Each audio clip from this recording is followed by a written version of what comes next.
நண்பர்கள் அனைவருக்கும் இளம்பெருவழுதியின் இனிய வணக்கம். தமிழ்நாட்டில் தேர்தல் நடந்து முடிஞ்சிருச்சுல, நமக்கு என்ன அப்படின்ற மாதிரி யாரும் எளிதாக கடந்து போய்விடக்கூடாது. ஏன்னா இந்திய நாட்டில் ஆட்சி மாற்றம் வருகின்ற வரைக்கும் மோடி அரசாங்கத்தினுடைய ஒவ்வொரு சேட்டைகள் எல்லாத்தையுமே மக்கள் மன்றத்தில் தொடர்ச்சியாக சொல்லிக்கிட்டே இருக்கணும்.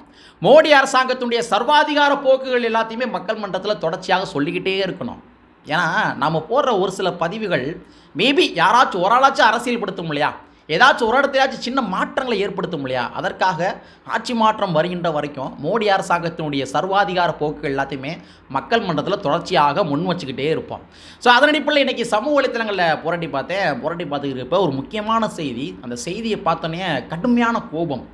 இந்த அளவுக்கு சர்வாதிகார போக்கு நடக்க முடியுமா அப்படின்ற மாதிரி ரொம்ப ஆச்சரியமாக இருக்குது. ஒரு சர்வாதிகார போக்கை கட்டவிழ்த்து விட்டுருக்காங்க மோடி அரசாங்கம். அது யார் மேலே? இஸ்லாமிய மக்கள் மேலே சர்வாதிகார போக்கை கட்டவிழ்த்து விட்டுருக்காங்க. அதாவது இந்திய நாட்டில் நிறையா மாநிலங்கள் இருக்குது. அந்த ஒவ்வொரு மாநிலங்கள்லையுமே நிறையா கட்சிகள் மாறி மாறி ஆட்சி அமைச்சிருப்பாங்க. ஒருவேளை அந்த மாநிலத்தினுடைய கட்சிகள் சர்வாதிகார போக்கை கடைபிடிக்க வேண்டிய தேவைகள் எழும்புகின்ற பொழுது அவங்க என்ன பண்ணுவாங்கன்னா, குறைந்தபட்ச அறத்தோடு செயல்படுவாங்க. எந்த கட்சியாக இருந்தாலும் என்ன பண்ணுவாங்க, ஒருவேளை சர்வாதிகார போக்கை கையில் எடுக்க வேண்டிய தேவை வந்துருச்சு அப்படின்னா குறைந்தபட்ச அறத்தோடு செயல்படுவாங்க. இன்னும் சொல்ல போகிறா இருந்தால் இந்திய நாட்டினுடைய அரசியலமைப்பு சட்டத்திற்கு உட்பட்டு செயல்படுவாங்க, எந்த கட்சியாக இருந்தாலும் சரி. ஆனால் கொஞ்சம் கூட அறம் இல்லாமல் இந்திய நாட்டினுடைய அரசியலமைப்பு சட்டத்தை மீறி செயல்பட்டு கொண்டிருக்கின்ற ஒரே கட்சி எந்த கட்சினா பாரதிய ஜனதா கட்சி தான். சமூக வலைத்தளங்களில் பார்த்த அந்த செய்தி என்ன அப்படின்னா, இந்திய நாட்டில் இப்போ நாடாளுமன்ற தேர்தல் நடந்துகிட்டு இருக்குது. இந்த நாடாளுமன்ற தேர்தலில் மொத்தம் 7 கட்டமாக நடக்குது. தமிழ்நாட்டில் தேர்தல் நடந்து முடிஞ்சிருச்சு, கர்நாடகாவில் தேர்தல் நடந்து முடிஞ்சிருச்சு, அடுத்தபடியாக உத்தரப்பிரதேசத்தில் இன்றைக்கி தேர்தல். அப்போ இன்றைக்கி தேர்தல் நடக்குது இல்லையா, நிறைய வாக்குச்சாவடிகள் எல்லாமே இருக்கும் இல்லையா, அந்த வாக்குச்சாவடிகளில் இஸ்லாமியர்கள் வாக்களிக்க போகும்போது என்ன பண்ணியிருக்காங்க, தடியடி நடத்தியிருக்காங்க. அந்த மாநிலத்தினுடைய அரசாங்கம், காவல்துறை அதிகாரிகள் தடியடி நடத்தியிருக்காங்க. இன்னும் என்ன பண்ணியிருக்காங்க, தேர்தல் அதிகாரிகளே என்ன பண்ணியிருக்காங்கன்னா, அந்த ஓட்டு போடுறப்ப என்ன ஆதார் கார்டை கொண்டு வருவாங்க இல்லையா, அப்போ ஆதார் கார்டில் என்ன ஃபோட்டோ சரியில்லை, என்ன அது சரியில்லை, என்ன இது சரியில்லை, எழுத்து கொஞ்சம் டிஃப்ரெண்ட்டாக இருக்குது, இப்போ இந்த மாதிரி சப்ப காரணங்கள் எல்லாமே சொல்லி நிறையா இஸ்லாமியர்கள் வாக்களிக்க விடாமல் பண்ணியிருக்காங்க. எங்கள் உத்தரப்பிரதேசத்தினுடைய அரசாங்கம். அதான் நான் சொன்னேன், கொஞ்சம் குறைந்தபட்ச அறத்தோடையாச்சும் எந்த ஒரு கட்சியாக இருந்தாலும் செயல்படுவாங்க. ஆனால் அந்த குறைந்தபட்ச அறம் கூட இல்லாமல் இந்திய நாட்டினுடைய அரசியலமைப்பு சட்டத்தையும் மீறி செயல்பட்டுருக்காங்க. யார்? பாரதிய ஜனதா கட்சி. உத்தரப்பிரதேசத்தில் எங்கெங்கெல்லாம் இஸ்லாமிய மக்கள் பல்காக வாழ்கிறாங்களோ அந்த பகுதியில் இருக்கிற வாக்குச்சாவடிகளில் இஸ்லாமிய மக்கள் வாக்களிக்க முடியவில்லை. இன்றைய தினத்தில் சர்வாதிகார போக்கு, வாக்களிக்க முடியவில்லை. இன்னும் ஒரு படி மேலே போய் என்ன பண்ணிக்காங்க தெரியுமா, தடியடி நடத்தியிருக்காங்க. இஸ்லாமிய மக்கள் மேலே தடியடி நடத்தியிருக்காங்க. தடியடி, ஒரு தேர்தலில் தடியடி நடத்துவதற்கு அதிகாரம் யார் கொடுத்தது? என்ன காரணத்துக்காக தடியடி நடத்துகிறாங்க கேள்வி இருக்கு இல்லையா? அந்த மாதிரி எந்த விதமான காரணங்களும் கிடையாது. நாங்கள் வாக்களிக்க வேண்டும் அப்படின்ற மாதிரி இவங்க கேட்குறாங்க. ஆனால் என்ன பண்ணுறாங்க, ஃபோட்டோ சரியில்லை, அது சரியில்லை, இது சரியில்லை. ஏன் ஃபோட்டோ சரியில்லைன்னா அடுத்த வேற ஒரு அடையாள அட்டை இருக்கும் இல்லையா, அந்த அடையாள அட்டையை வச்சு வாக்களிக்க விட்டுருக்கணும் தானே. ஆனால் அது செய்யவே இல்லை. அது செய்யாமல் தடின்னு எடுத்துருக்காங்க. இன்னும் ஒரு படி மேலே போய் என்ன பண்ணியிருக்காங்கன்னா, வாக்குச்சாவடி இருக்கு இல்லையா, வாக்குச்சாவடி ஒரு இடத்துல இருக்கும், அதுக்குன்னு குறிப்பிட்ட தூரத்துக்குள்ளே எந்த கட்சிக்காரும் வரக்கூடாது. ஒரு குறிப்பிட்ட தூரத்துக்கு அங்கிட்டு தான் என்ன பண்ணணும், இந்த வெரிஃபிகேஷன் பண்ணுற வேலைலாம் பார்ப்பாங்க. அந்த ஜாபிதா வச்சு வெரிஃபிகேஷன் பண்ணுற வேலைலாம் பார்ப்பாங்க. அப்போ என்ன பண்ணியிருக்காங்கன்னா, அந்த குறிப்பிட்ட எல்லையில் இருக்கிற பாரதிய ஜனதா கட்சியை சார்ந்தவர்கள், வாக்குச்சாவடி இங்கே இருக்குன்னா ஒரு குறிப்பிட்ட எல்லையில் நிற்பாங்க இல்லையா, அவங்க என்ன பண்ணியிருக்காங்க, இஸ்லாமியர்கள் ஓட்டு போட உள்ளே போனாங்க அப்படின்னா அவங்கள தடுத்து நிறுத்தி உங்களுடைய அடையாள அட்டையை கொடுங்கன்ற மாதிரி வாங்கி, இது நீ கிடையாது, நீ எதுக்கு ஓட்டு போட போகிற அப்படின்ற மாதிரி அவங்க வேலையை பார்த்துருக்காங்க. அவங்க வேலையை பார்த்து ஓட்டு போட விடாமல் பண்ணியிருக்காங்க. யார்? பாரதிய ஜனதா கட்சியை சார்ந்தவர்கள்.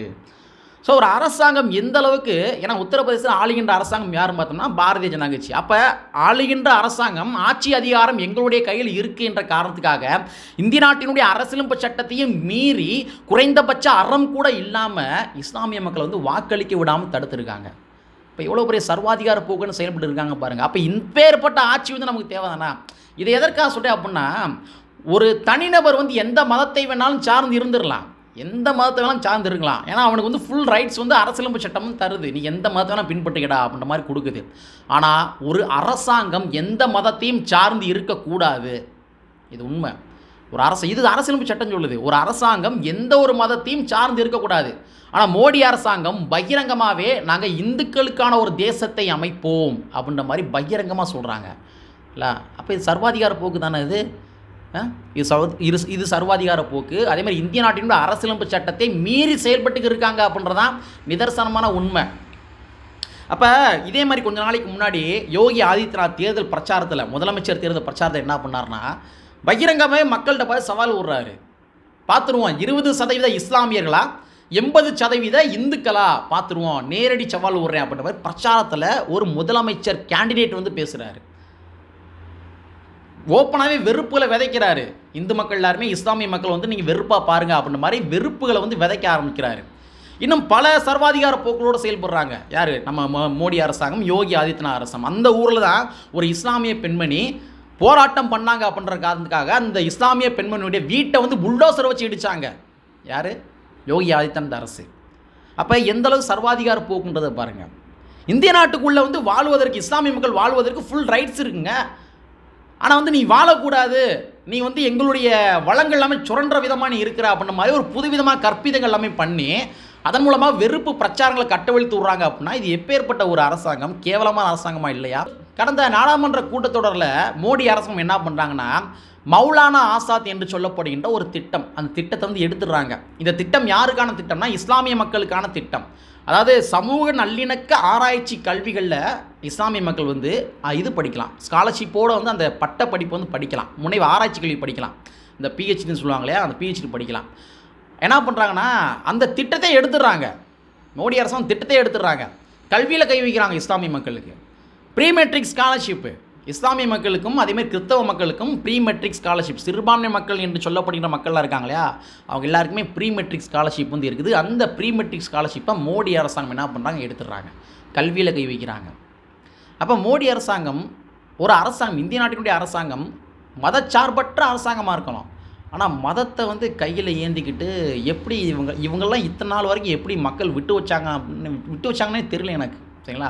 ஸோ அந்தளவுக்கு மோடி அரசாங்கம் சர்வாதிகார போக்குன்னு செயல்பட்டு இருக்காங்க. நான் முன்னாடியே சொன்ன மாதிரி நம்மளுடைய ஒவ்வொரு பதிவுகளும் ஏதோ ஒரு இடத்துல ஒரு சின்ன அரசியல் படுத்துட்டுமே யாரையாச்சும் ஒரு ஆளை, அந்த ஒரு நோக்கத்தோடு தான் இந்த மாதிரி ஒரு சில காணொலிகள்லாம் பதிவு பண்ணியிருக்கோம். இன்னும் ஒரே ஒரு விஷயத்தை மட்டும் பதிவு பண்ணிடுறேன். இந்த லட்சணத்தில் தான் நம்ம தமிழ்நாட்டில் தேர்தல் நடந்துச்சு இல்லையா, இந்த தேர்தலில் வாக்குகளை பிரிக்கும் விதமாக எஸ்டிபிஐ கட்சியினுடைய நெல்லை முபாரக் அவர்கள் அண்ணா திராவிட முன்னேற்ற கழகத்துக்கூட கூட்டணி வச்சு இஸ்லாமிய மக்களுடைய வாக்குகள்லாம் பிரிக்க வேண்டும் என்ற காரணத்துக்காக மறைமுக கைக்கூலியாக மறைமுகமாக பிஜேபி உள்ளவிட வேண்டும் என்ற காரணத்துக்காக போட்டி போட்டார் திண்டுக்கல்லில். அதையும் நான் பதிவு பண்ணிக்கிறேன். ஸோ இவங்களாம் ஒரு இஸ்லாமிய விரோதிகளாக இருக்கிறாங்க. இஸ்லாமிய விரோதி கட்சியாக இருந்து கொண்டிருக்கின்ற பாரதிய ஜனதா கட்சியை விரட்டி அடிக்கணும் அப்படின்னா ஏதோ ஒரு வகையில் நமக்குள்ளே இருக்க ஒரு சில முரண்பாடுகள் எல்லாமே தவிர்த்து விட்டு ஓரணியில் திரண்டாக மட்டும்தான் விரட்டி அடிக்க முடியும். ஆனால் எஸ்டிபிஐ கட்சியோட நெல்லை முபாரக் அவர்கள் அண்ணா திராவிட முன்னேற்ற கழகத்தில் கூட்டணி வச்சு இஸ்லாமிய மக்களுடைய வாக்களை பிரிக்கிறார் அப்படின்னா அவர் எப்பேற்பட்டவர் அப்படின்றதையும் இந்த இடத்துல இஸ்லாமிய மக்கள் எல்லாமே உணர்ந்து கொள்ள வேண்டும் என்பதனை கேட்டுக்கொண்டு கற்பி ஒன்று சேர் புரட்சி செய்கின்ற புரட்சியாளர்கள் வரியை கூறிக்கொண்டு நிறைவு செய்கின்றேன். நன்றி, வணக்கம்.